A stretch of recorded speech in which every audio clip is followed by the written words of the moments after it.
Hey everybody, this is LVA Tour of the Fancy Action Now. Welcome to another video. Here we are, all set up in our studio, all happily ensconced. I do have an announcement. I don't know if I'll make a separate video. I don't know if I'll do an unwrapping, unboxing.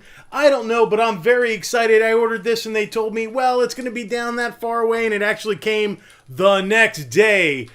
Boom! Cyberpunk 2077 for the Xbox One and Series X. Will play on Xbox Series X. Hello! Toro bought himself a new game, and Amazon had a special for the Xbox One for $10 cheaper than any other retailer. It was just like an Amazon special for the Xbox. $10 off. You got a $10 off coupon off the $60 full retail price for $49.99. And the PS4 version was regular price. So, or the PS5, PS4 version. So there you go. Cyberpunk 2077 ready to launch in the paper, in the Visqueen, going to breach into that bad boy very, very soon. So I also have another Cyberpunk-related surprise coming very, very soon, and maybe giving a shout-out to an eBay seller for me. So he works for UPS, by the way, Baltimore Retro Gaming. Shout out to one of your peeps. He hooked it up for me, and we're going to see the result of that fairly soon. So stay tuned to this channel for more on Cyberpunk 2077, probably one of the most groundbreaking games of its time. Yes, it's getting a lot of hell. Let it get some hell. Let it get some hell. Fine, get some hell, baby. We don't care. We want this game. We like this game, and I have a feeling that I'm going to thoroughly enjoy this bad boy. So, this one is going to be a classic like Skyrim for years to come. So there's going to be re-releases and special editions and all the rest of it with this game. Rest assured. Do you think CD Projekt is good? It's just going to like bail and abandon on this? This is a new property for them, and they're very excited. And I'm sorry, the marketing was genius. So enough about this generation. Let's go back a generation and talk about some really, really good games. So we're going to start with the A's. This is the top 10 Xbox hidden gems, or the best gems on the system. And there's a controversial one in here that I'm going to get some hell about. There's some controversial ones that I'm going to get some hell about. So I am going to qualify that. But we're going to start with the A's. We'll waste no time. We're going to dive right in and start with the A's, baby.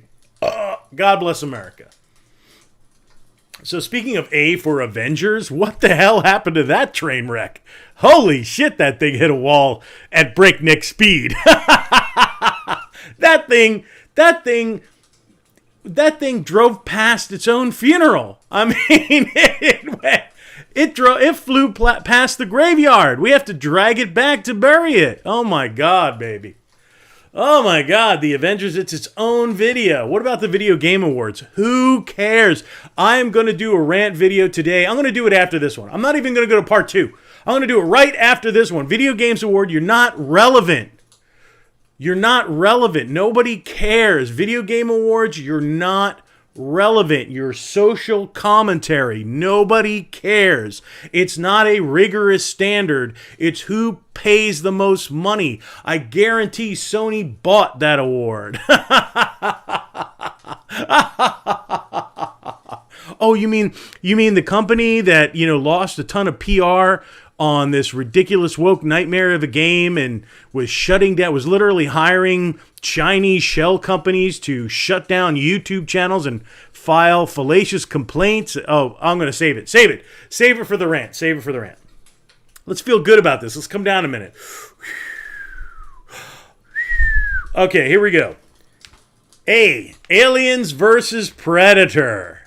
on the Xbox 360.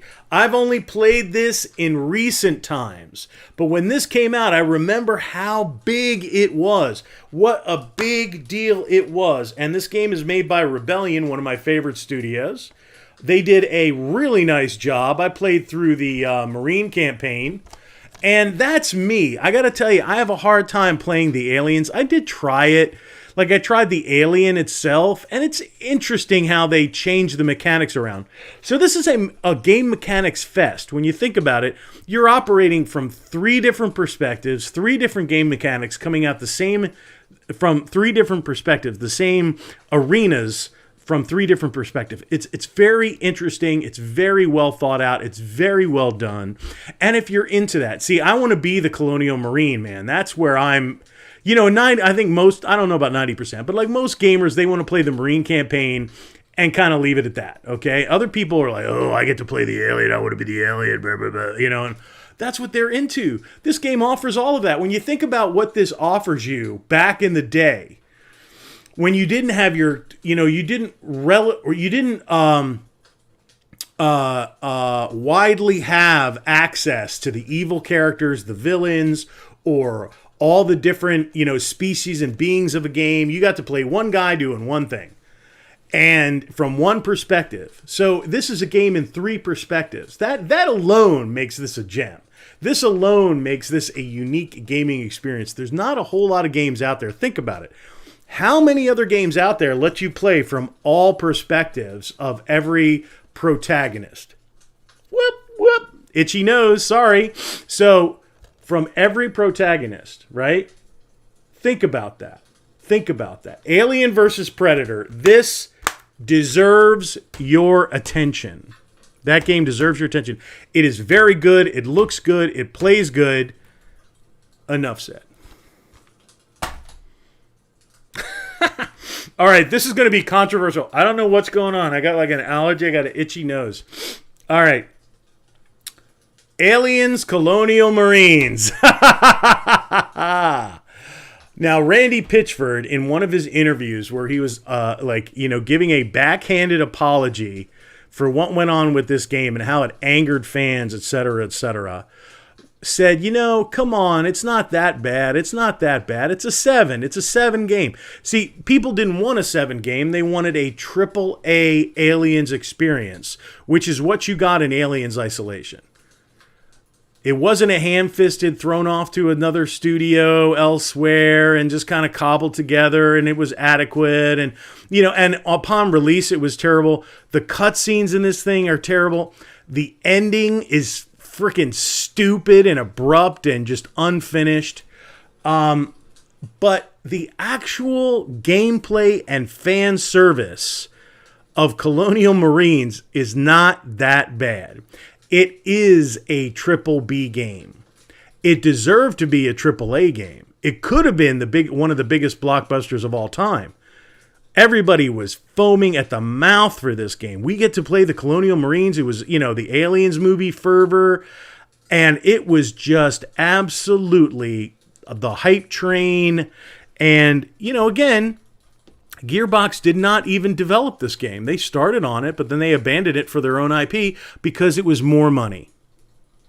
This game got short shrift because by focusing on Borderlands, their own original IP, they made a lot more money. You don't have to pay licensing or a percentage of profit or, whatever it is. They created their own IP. And what they did was they made a business decision to keep the license, to give this to a third party and say, well, make us a decent product. Make us a halfway decent product so we can satisfy our contract. And then we can focus on our own IP, which is going to generate the most profit. And we think we have something special there. That is a brutal business decision. But in their minds, they're probably still glad they did that.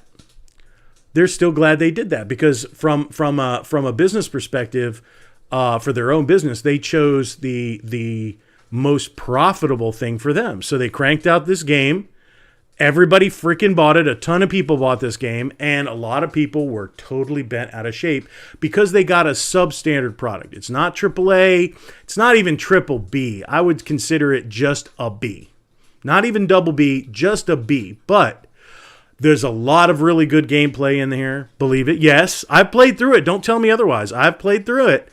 There's a lot of good fan service, interesting weapons from all the, the from the movie folks, which I thought was pretty cool. And Hicks's shotgun, and the lieutenant's automatic, and there's all kinds of stuff. The smart gun, what is it? What was her name again?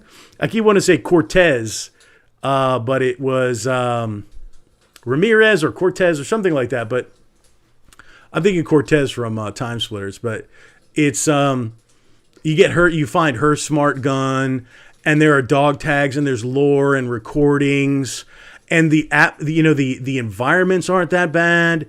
The alien AI is rudimentary. I mean, it gets the job done, but it's rudimentary. They just run right for you.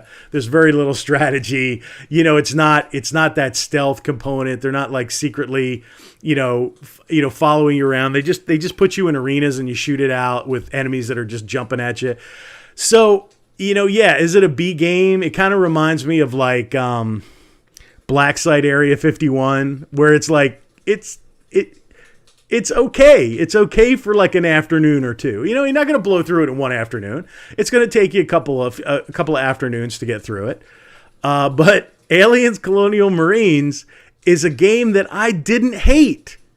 I didn't hate it. And if you're an Aliens fan, you really need to play it. If you've avoided it because of all the bad press, which is totally justified, but if you avoid it for all the bad press and you've never spun it up and give it a try, there are patches out there, so it plays better than day one, and it plays decently. And there's one area where the aliens are like in a kind of a suspended state, and if they hear you, they like jump out of a chrysalis or a cocoon and they attack you and explode. That's actually the finest hour of this game, and it's actually quite creepy and atmospheric. And I'm like, oh my god, I'm actually like it's tense. I'm enjoying this, and it's it's freaky, and they mix in the regular aliens, and you have to like try not to wake the other ones. And it's got like a stealth mechanic to it. There are moments in this game where you're like, whoa, okay, and you fight human opponents, and you fight the animated. The cyborg people, the simulant people, and it's not. And again, I have to go back to Randy Pitchfork. Randy Pitchfork. It's not that bad. It's a 5. He gave it a 7, and he was shining you on. Even when the interview, you can see he even looked down and to the left, like when he said it, like which he knows it's not completely true. He knows it's not a 7. It's a 6. It's a 5 or a 6. So, but for a 6, I'll give it a solid 6. After the patches and stuff where it's a little bit more playable, I'll give it a 6. On release, it was a 5. Patched, it's a 6. It's never going to be a 7. It's never going to be a, 8, 9, or 10. It's never going to be that, okay? But it's worth your time. It is. If you're an Aliens fan, it is worth your time to experience Aliens Colonial Marines. I know that's controversial. I know you're not going to see that everywhere. I know you're not going to see this on a lot of people's gems list, but you're seeing it on mine, and there's a reason. So play it and judge for yourself. Booyah! Man, that was a long qualification. Dark Star 1. I picked this up, and it is a space fighter kind of expand, explore, game where you fly a ship and you upgrade your ship, and you travel through gates, and you go to different colonies and all kinds of stuff, and you engage in commerce, and it is a well done game presented in full 1080. So you got to remember, this is the 360 era. This is a full 1080 game. It looks beautiful, and what does it say here? Yeah. Presented in full 1080p high definition. So this is a beautiful game, and this is extremely playable. It's addictive. It's entertaining. It is a hidden gem of the highest order. It is truly a hidden gem. It does not get the the notice, it should. That's the purpose of this video, is to put things on your radar so that you're interested in checking them out and playing them.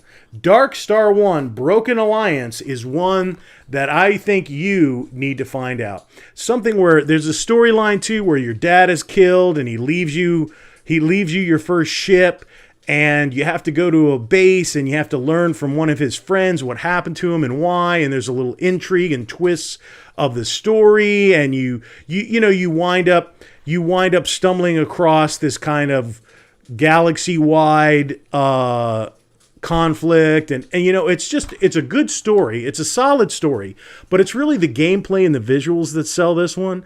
And it's in full HD for that era, for the 360, where most of it's 720p all day long, or less. Dark Star 1 is a visual feast for the eyes, and it's a beautiful, playable, stable, no problems with this thing. It's a great space combat simulator. I can't recommend it enough. I played this for a long time. I found this. I'm like, wow, never heard of it. I'm like, let's pop it in. I'm like, dang, this game looks good. And I'm like, wow, this plays really, really good, like a Privateer. And it looks as good, if not better, than a Privateer or some of the later Wing Commanders. I mean, grab this one up, Dark Star 1, please. What a good game. I hope that sold it to you. I put some emotion into that one. This is a sealed copy of Bulletstorm.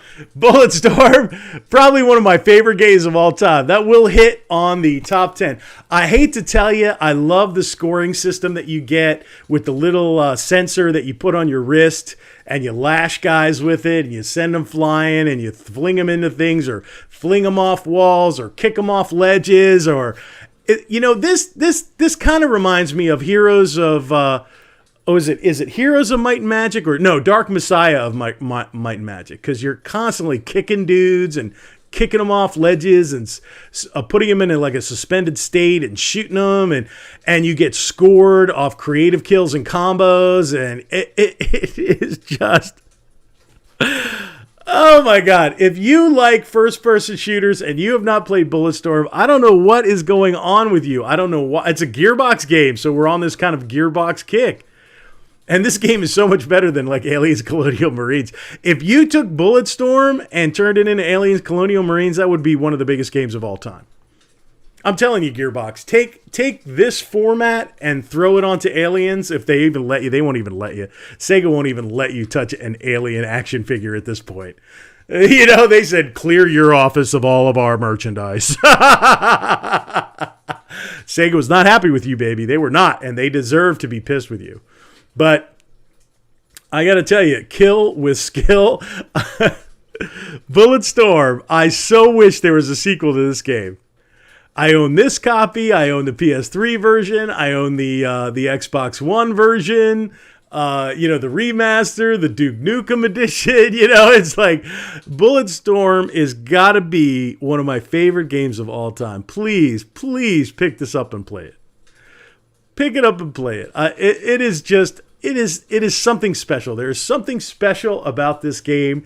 It doesn't get the love. It needs the love. It deserves the love. It earns the love. It earns your love, sir or madam. Get Bulletstorm. Boom. Just buy it. Buy Bulletstorm. Here's another controversial one. And there's another game reviewer that I watch, and he's like, I kind of like Operation Raccoon City. I had fun with it. So did I. Everybody dogpiled on this game. All roads lead to hell. It says right on the back, all roads lead to hell. It's a squad combat game. You can play it in co-op. You can play it single player. You can play it online, although I doubt anybody is.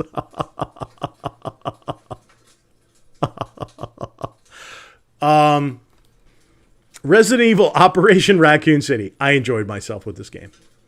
I liked this game. I enjoyed it. I thought it was well done. I thought it was well made. It's quite challenging in certain areas. You are going to get whacked. You are going to die.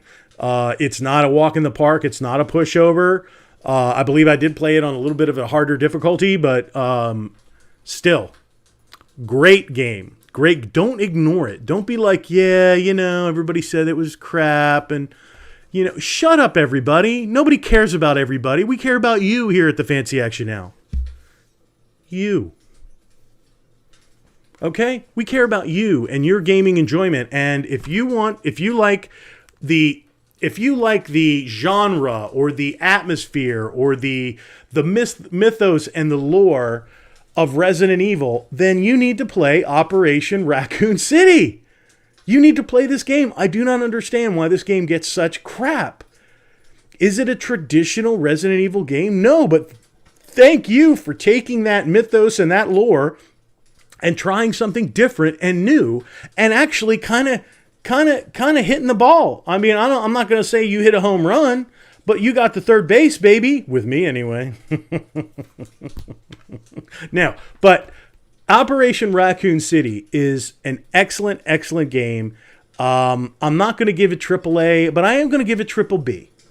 This is a triple B game. And if you like Resident Evil like I do, I avoided this for so long because of other people's opinions. Don't be living other people's opinions. Make your own opinion and give this one a shot. All I'm saying is give it a screen test. Give it a screen test. See if it can sing and dance, and maybe it'll have a place in your collection, a beloved place. Oh, well, you know what? This one's easy. This one's easy. I don't got to preach too hard about this one. Let me do an adjust. Yeah. Okay. This is Spec Ops The Line, the Foobar Pack. Spec Ops The Line. This game actually got to me a little bit. I was actually a little concerned going in and playing that because I saw some of the echoes of other reviewers and some of the, like, whoa, you had to look at this and you had to do this and you had to view the aftermath of your violence. This is one of the few games that actually hold you account for the virtual harm that you do.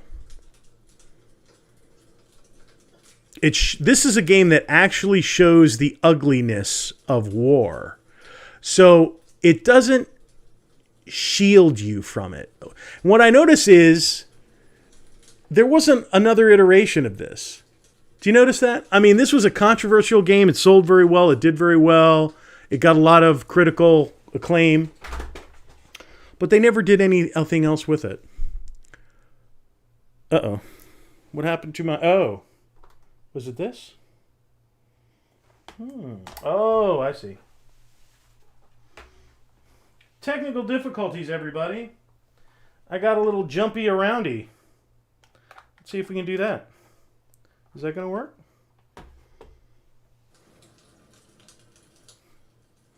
So, I have to watch out. I'm like, I got cords and crap all over the place and I'm rolling around back in here like it's a highlight game. You know what highlight? Okay, anyway. Spec Ops The Line, they never went back in for another dip in that. Because this game really shook you up. This is one of the first time a video game was like, okay, you're killing people, and that includes women and children with white phosphorus. You're the one who pulled the trigger in that game. They gave you a choice of whether or not to do it. And you do it, and then you have to walk through the aftermath of it. That's something that certain organizations and agencies really don't want to show you, the true ugliness of war and conflict. And when you exaggerate it, you desensitize to it, but it lacks a certain reality. Like when you play like a Splatterhouse game or you play something that's a really gore fest, it's so exaggerated that you disassociate. This game actually makes you look at it and the hopelessness of conflict and war, and it puts you into an endless cycle of death. And it's actually alludes to the fact that you're in a hell of your own making. Like you are doomed to repeat this series of days or these events forever. There's videos out there on it that do analysis of this, and I invite you to check those out. Spec Up the Line is kind of like The Shining. There are layers upon layers in this game. And there's a lot of psychology going on in this game. And there's a lot of disassociation with your own actions. And archetypes. And there are a lot of things going on in Spec Ops The Line that I don't know everybody's ready for. But god dang, is this a gem. Is this a gem? This game is an actual experience. Some games are good. Some games are entertaining. Some games are an experience. This is one of them. And it is not, I will disclaim, it is not for the faint of heart. This is not for the faint of heart. And I would say like if you're easily scared, like, warning if you play Resident Evil or, something like that, it's going to scare you. This gets you on a deeper level than a jump scare or a revulsion scare. This gets you on a deeper level, and I hope you're ready for it. Spec Ops The Line, one of the greatest hidden gems on the Xbox 360. This just turned into a really good video, didn't it? All right. Now to the carnage, just the fun, ridiculous carnage. Blood Drive! Blood Drive. Very reminiscent of Twisted Metal. It is zombies and car combat. So it's a very interesting. It's like you take car combat and jumps and rolls and secret passages and power-ups and car customization and zombies along with other cars that are fighting you. You're trying to get the highest score, and you're also trying to survive because you routinely take damage from the zombies and or other cars, and you're in combat with those other cars, and you have to eliminate them while dealing with hordes of zombies. It is just a train wreck, and it's just awesome sauce. So Blood Drive is one of those games. It says brains, stains, and automobiles. So true. This game is exactly what it's supposed to be. It's cars, it's combat, it's zombies, it's jumps and arenas and speed boosts and missile launchers. It is just a ridiculous cacophony of nonsense. Very similar to like Dead Rising when you're in a vehicle. It's kind of like that where you're just driving through hordes of zombies. But put that in a car combat arena with jumps and all the rest of it. And you got yourself something very, very unique. It's one of those things where this is like one of the best couch co-op games ever created. Blood Drive on the Xbox 360, totally hidden gem, baby. You know it's not on your radar. You know Blood Drive ain't on your radar. You know you don't got Blood Drive in your collection. It's cheap as hell. Go get this game. Play it with your dad. Play it with your brother, your uncle, or your crazy, crazy artsy sister with the tattoos. There you go. All right. Now, this has been mentioned. This is a recent pickup for me. But I could not leave it off this list. It's too good. From Square Enix, of all people, Murdered Soul Suspect. So it's very much like a modern noir where you're a recently murdered police detective and you have to solve your own murder along with the help of other ghosts and phantasma that are populating this world, piecing together evidence, using your special ghosty, policey vision powers to, find blood trails and look at past events and all kinds of stuff and then you get, like I said, you get help from other spirits, and you have to solve their problems for them to help your, and all that. And it's made by Square Enix. It's absolutely a high quality game. This one's a little deeper than average, and it's very well done. It's a very interesting topic. It's kind of like, it reminds me a lot of LA Noire, but you're dead. Anyway, so Murdered Soul Suspect, a wonderful, wonderful hidden gem on the Xbox 360. I'm pretty sure this is backward or upwardly compatible to the Xbox One. I'm not sure. I haven't tried it out yet. But even if it isn't, if you own a 360, get yourself Murdered Soul Suspect. It's a really well-made, enjoyable hidden gem on the system that often gets overlooked.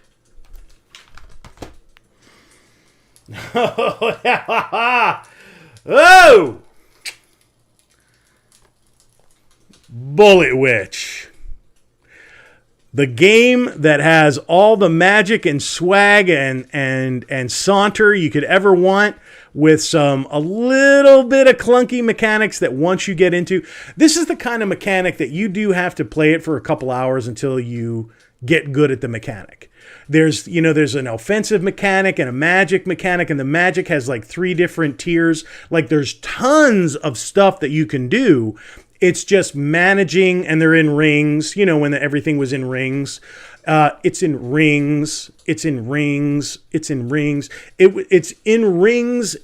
And there's 3 different rings, and they're different types of abilities and magical spells. And some of them are epic and apocalyptic. They're crazy, and it's totally worth to unlock them all. And it's just swapping in and out of what you need. Is you have to kind of get good. You have to get good at it. But once you get good at Bullet Witch, this is the reverse cover, by the way. The inner cover is more of like a fiery cover. That's the original cover, is fire, and then the reversible cover is the moon with pictures of different witchy characters and outfits and stuff on the back. So I have the reversible cover out. There is also a poster if you do decide to pick up Bullet Witch, and she has all kinds of different outfits. She's got like a schoolgirl outfit. I think there's a Christmas outfit. There's all kinds of crazy stuff on Bullet Witch. So it's deep. It's fully featured. What you'll notice is because of the time, the era of the game, the environments are a little, they're not high detail. They're not low detail, but they're not high detail. You're totally going to notice. The one thing where this game ages a little poorly, not terribly, but a little bit poorly, is in the environments. You'll notice immediately in the environments, you're like, okay, this is a 360 game. So it's not going to blow you away with like textures and modeling and environments and stuff like that. A tree is a tree, but it's kind of like, okay, that's a 360 tree. So here is the Bullet Witch poster featuring the moon cover. Yeah,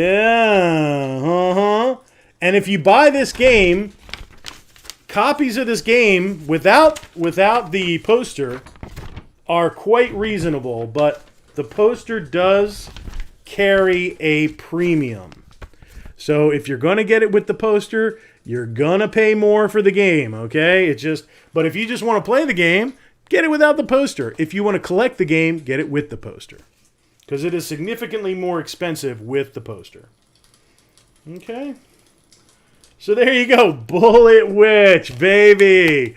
Total hidden gem on the Xbox 360. Again, didn't really go too mainstream. Never a sequel.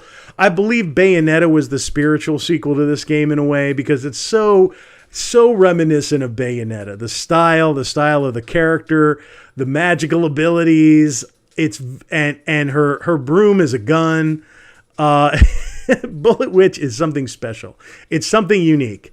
The mechanics are a little clunky at first, but once you get good at them, then the gameplay smooths up. You get faster, you get, different types of ammo, you upgrade your gun, and all kinds of upgradables, all kinds of unlockable powers, all kinds of unlockable outfits and things like that.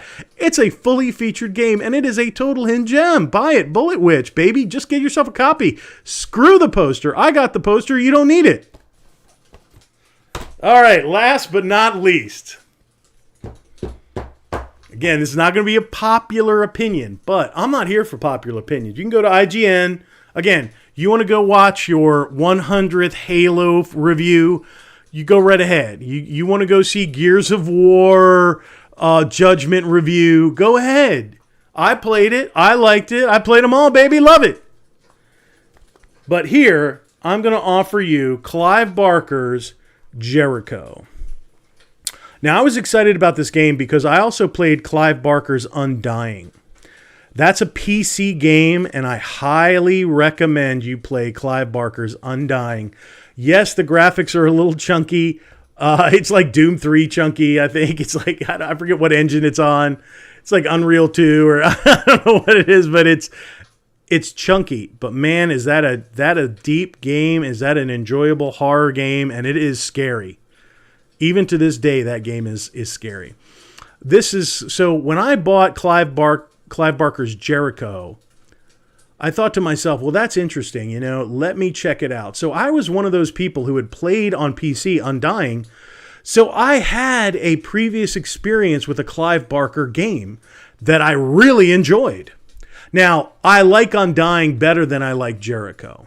But Jericho is still an interesting concept where you have a 4-player squad. There's some kind of antichrist figure or satanic or dark messianic figure that has been awakened in a desert, and you're part of some organization that is going to go in there and deal with it. And you have to fight through different periods of time, fight bosses from that period of time. Roman and Greek and World War II, and all the evil tyrants and things. They live in this zone, this like hell zone, and you have to go in there. You're this like 4-person squad, all of which with individual powers. So you have the big guy with the big gun, and you have the female with the Uzis, and you've got a bald dude with magical powers, something like that. And I forget what the bald dude does. Like one of them can like freeze time. But what you can do is on the fly in real time, you can jump from any character. So if you run into a situation where you're like, oh, I need a tanky, guy with a chain gun, then you swap to him. You're like, okay, I need to stealth past this area. Then you swap to, I believe there's a female who's a stealthy character. You swap to her. And then she goes up and achieves whatever needs to be achieved. But you based on the circumstance, you swap the character that you need to use. Now, they can be killed. And they're not available. You can revive them. And I believe they're available, after you go through your checkpoint or whatever it is you achieve. I believe they revived. But it's an interesting game mechanic. And it is a very dark and fallen, decadent, like the Roman era is very decadent. The boss is like a big, fecund, just fat, disgusting creature. Everybody's twisted. The minion characters, the average, they're dark and ugly, and there's tanky characters and there's mini bosses and things like that. But it's quite dark, and you have to go and you have to fight through these different eras, destroy the bosses, and then face the final evil. And it is a well done game. A lot of people didn't get it. A lot of people, I think, were like, well, again, it's one of those games where you might have to suspend your disbelief for a little bit to really get into it. But it is dark and moody, and the characters are all black, dressed in black. Like black leather, and they're like tough as nails, and they have their little banter, and the enemies are stylized and really well done and evil looking. The whole the environments, it's really, what it is? It's the atmosphere and the environments. You really do feel like you're like an outsider in this like fallen realm, and you're here to clean up the mess, and it might be too much for you. You get that, you kind of get that vibe. The environments are varied. The weapons are varied. You got the variety of all 4 characters. Now, you might pick one and play all the way through it. It's almost impossible to do all of it because some characters are required for certain things. But if you have a fave that you like to play a lot, you can stick with that character. You don't have to change. You change on the fly based on the needs at the time. So it's an interesting mechanic. It's a beautiful atmosphere, like dark, evil, twisted versions of past eras. And it's actually pretty damn cool. I loved Undying, and I like Jericho. So Jericho is a Clive Barker game that I think deserves your time. To me, it's an Xbox classic. because Undying lived on the PC. It's a PC game. You're never going to see it on the 360. It never came out on a console. It really needs to be remastered. You want to remaster a game, remaster Clive Barker's Undying. But this game, Clive Barker's Jericho, is worth it. Pop it in. I might spin this up again. I might just spin this up and give you all a taste, because it is a cool, unique trip, and it deserves a place in your collection. All of these games and all these games in these top 10s, if you're a 360 fan, I recommend them. I hand-picked these out of 355 games, and I believe these are of the quality that you may be of interested in. And I hope you pick at least one of them that you didn't normally own in the past and give it a try. And let me know. And if you don't let me know, fine. But get them and play them and enjoy them. This is LVO Tour of the Fancy Action Now. This was my part 1. Top 10 360 gems. There's 2 other 10 stacks sitting right next to me right here. One honorable mention, Import Tuner Challenge. I remember Philberto chimed up when I found this one out in the wild, and I actually had to order a manual separately to complete my copy. But Import Tuner Challenge is a very collectible game. It's a very valuable game. But it's also really cool with car customization, baby. Yeah, this is the one. Honorable mention, baby.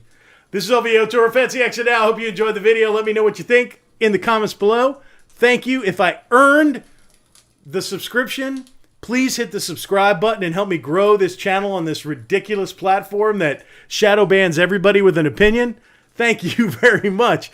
LVO Toro, peace out. Oh, and I can do it from here. I went like a la professional.